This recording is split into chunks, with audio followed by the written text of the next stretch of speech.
जैसे राजकुमारी को कुछ होश ही नहीं था। और सामने बैठा था मंत्री का बेटा जयप्रताप, जो राजकुमारी का अपहरण कर राजकुमारी पर जादू कर रहा था। अवंतिका नगर राज्य में एक बहुत ही बुद्धिमान और ईमानदार राजा भूपेंद्र नाथ रहा करते थे, जिनकी इकलौती बेटी थी राजकुमारी संयोगिता। राजकुमारी संयोगिता देखने में बहुत ही सुंदर थी। दूसरे राज्यों में राजकुमारी की सुंदरता के बड़े चर्चे थे। हर कोई राजकुमारी को बस एक बार देखना चाहता था। लेकिन महाराज भूपेंद्र नाथ राजकुमारी को अपनी जान से भी ज्यादा प्यार करते थे, क्योंकि वो उनकी इकलौती औलाद थी। और महारानी इंद्राणी भी राजकुमारी पर अपनी जान छिड़कती थी। ऐसे ही एक दिन राजमहल में, पुत्री संयोगिता, आजकल आप ठीक से ना तो खाना खा रही हैं और ना ही अपनी चित्रकला पर ध्यान दे रही है। आखिर बात क्या है पुत्री? इतने में महाराज भूपेंद्र नाथ भी महारानी के कक्ष में आ जाते हैं और कहते हैं, ये हम क्या सुन रहे हैं संयोगिता? आजकल तुम ठीक से खाना क्यों नहीं खा रही हो? आखिर बात क्या है? पिताजी, आप हमारी बिल्कुल चिंता मत कीजिए। माँ, पिताजी, हम बिल्कुल ठीक है, बस थोड़ा सा मन नहीं लग रहा है। संयोगिता, तुम्हारे मन में ज़रूर कुछ है, तुम हमें बताओ, हम तुम्हारी मदद करेंगे। हाँ संयोगिता, हमें तुम्हारी चिंता है। अगर कोई समस्या है तो हमें बताइए।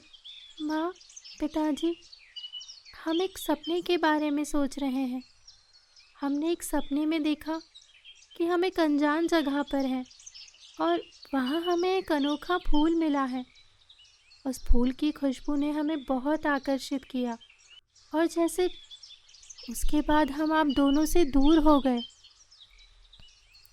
महाराज भूपेंद्र नाथ और महारानी इंद्राणी ने एक दूसरे की ओर देखा और घबरा गए। संयोगिता, ये तो एक अच्छा सपना नहीं है। हम एक काम करते हैं, राजपुरोहित को बुलाकर उन्हें ये सब कुछ बताते हैं। हो सकता है वो हमें कुछ रास्ता दिखाए। जी महाराज, आप अभी के अभी राजपुरोहित जी को बुलाएं। क्या पता हमारी बेटी के ऊपर किसी की नज़र लग गई हो। महारानी, राजकुमारी संयोगिता, आप दोनों बिल्कुल मत घबरा, हम हैं ना।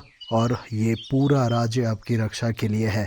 हम पर भरोसा रखिए, आपकी बेटी को कुछ नहीं होगा। जाओ संयोगिता, तुम अपनी चित्रकला करो और उसी में अपना मन लगाओ, तुम्हें ज़रूर बहुत अच्छा महसूस होगा। और राजकुमारी संयोगिता अपने कक्ष में जाकर अपनी अनोखी अनोखी चित्रकला में लीन हो जाती है। तभी महारानी महाराज से कहती है, महाराज, हमें तो बड़ी चिंता हो रही है। ये स्वप्न कहीं किसी खतरे की ओर इशारा तो नहीं कर रहा? नहीं महारानी, आप व्यर्थ ही चिंता कर रही थी, ऐसा कुछ भी नहीं है।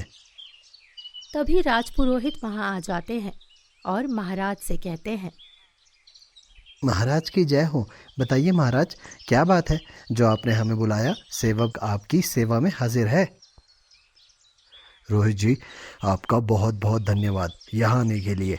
दरअसल बात कुछ गंभीर है। राजकुमारी संयोगिता को कई दिनों से कुछ अजीब सपने आ रहे हैं और उन सपनों में उन्हें भूल नज़र आ रहा है, जिन्हें वो बार बार पाने की कोशिश कर रही हैं। और उसी के कारण राजकुमारी संयोगिता बहुत परेशान और विचलित है। वो ठीक से खाना भी नहीं खा रही है। पुरोहित जी, अब आप ही बताइए कि क्या किया जाए। आप जल्द से जल्द कोई पूजा पाठ या हवन करवाइए, जिससे हमारी बेटी को कोई ऐसा सपना ना आए जिससे कि वो विचलित हो। हमें उनके लिए बहुत डर लग रहा है। महारानी, महाराज आप चिंता मत कीजिए, हम राजकुमारी के नाम से एक बड़ी सी पूजा रखवाते हैं। राजकुमारी के सर पर जो भी संकट होगा इस पूजा के बाद टल जाएगा, आप चिंता न करें। तभी राजकुमारी वहां आती है और कहती है, माँ, पिताजी, हम ज़रा नीचे बागीचे की ओर जा रहे हैं। हमारा मन थोड़ा ठीक नहीं है। रंग बिरंगे फूलों को देखेंगे तो मन लग जाएगा। हाँ बेटी, ज़रूर जाओ और अपने साथ दासी को भी ले जाना। लेकिन पहले इधर आओ, राजपुरोहित जी से आशीर्वाद ले लो। राजकुमारी संयोगिता पुरोहित जी के पैर छूती है और अपनी दासी के साथ बगिया में टहलने चली जाती है। लेकिन कुछ ही मिनटों में दासी दौड़ती हुई राजमहल में आती है और कहती है, महाराज, महारानी, हमने देखा राजकुमारी फूलों से कुछ बातें कर रही थी और फिर अचानक राजकुमारी गायब हो गई। हमने हर जगह देख लिया लेकिन वो कहीं नहीं मिली। ऐसा लगा जैसे वो उसी फूल में समा गई हो। तुम ये क्या बकवास कर रही हो? ऐसा कैसे हो सकता है? तुम भी तो वहीं थी। तुमने कुछ किया क्यों नहीं? क्षमा कीजिए महारानी, लेकिन हम कुछ करते उससे पहले ही राजकुमारी वहां से गायब हो गई। महाराज और महारानी घबरा जाते हैं और महारानी रोने लगती है और राजपुरोहित जी से कहती है, पुरोहित जी, हमने आपसे कहा था ना, हमारी बेटी पर कोई जादू हुआ है। देखिए, हमारी बेटी गायब हो गई। महारानी, आप चिंता मत कीजिए, हम हैं ना, हम पूरी कोशिश करेंगे उस बात का पता लगा सके। आप चिंता मत कीजिए महाराज, हम पर भरोसा रखिए। हमें जल्द से जल्द राजकुमारी की पत्रिका दिखाइए। हम उनकी जन्म कुंडली देखकर पता लगा सकते हैं कि आखिर उनके साथ क्या हो रहा है।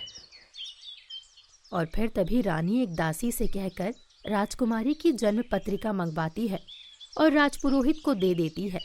राजा क्रोधित होकर वहां से चले जाते हैं और सभी सैनिक मंत्रियों को राज्यसभा में बुलवाते हैं और कहते हैं, राजकुमारी संयोगिता का किसी ने अपहरण कर लिया है। आप सभी को नगर के चप्पे चप्पे पर ध्यान रखना होगा। कहीं भी जाइए, हमारी बेटी को ढूंढ कर लाइए। महाराज, अब चिंता मत कीजिए, हम राजकुमारी को कहीं से भी ढूंढ निकालेंगे। उन्हें कोई हाथ भी नहीं लगा सकता। वो हमारे नगर की शान है। हम अभी राजकुमारी को ढूंढने निकलते हैं। और मंत्री सभी सैनिकों को आदेश देते हैं और खुद भी राजकुमारी को ढूंढने निकल जाते हैं। और उधर राजपुरोहित राजकुमारी की कुंडली देखता है और कहता है, महाराज, महारानी, क्षमा कीजिए, लेकिन जिस तरह से मैं राजकुमारी की कुंडली देख पा रहा हूँ, ये राहु केतु की दशा मुझे बहुत ही तेज नज़र आ रही है। महाराज, आपके ही राजमहल में कोई ऐसा है जो आपके ऊपर घात लगा कर बैठा हुआ है। ये राहु की दशा यही दर्शाती है कि आपको इससे बहुत खतरा है। वो आपका कोई बहुत जानने वाला है। आप ख्याल रखिए महाराज। ऐसा कौन है? राजमहल में तो ऐसा कोई नहीं है पुरोहित जी। यहाँ सभी अपना काम बहुत अच्छे से करते हैं और हमसे भला कोई क्यों ही बैर करेगा। महाराज, वो तो मैं नहीं जानता, लेकिन हो ना हो राजकुमारी के गायब होने में राजकुमारी की कुंडली जो कह रही है वो सही हो सकता है। महाराज, हम कुछ नहीं जानते। हमें हमारी बेटी चाहिए। हमें कहीं से भी हमारी बेटी लाकर दीजिए। महाराज, हम अपनी बेटी के बिना एक पल नहीं रह सकते। हमारा उसके सिवा है ही कौन? वो हमारी इकलौती संतान है महाराज। महारानी, आप चिंता मत कीजिए, वो हमारी बेटी है, उसे कुछ नहीं हो सकता। आप देखना, राजकुमारी संयोगिता बहुत जल्द हमारे सामने होगी।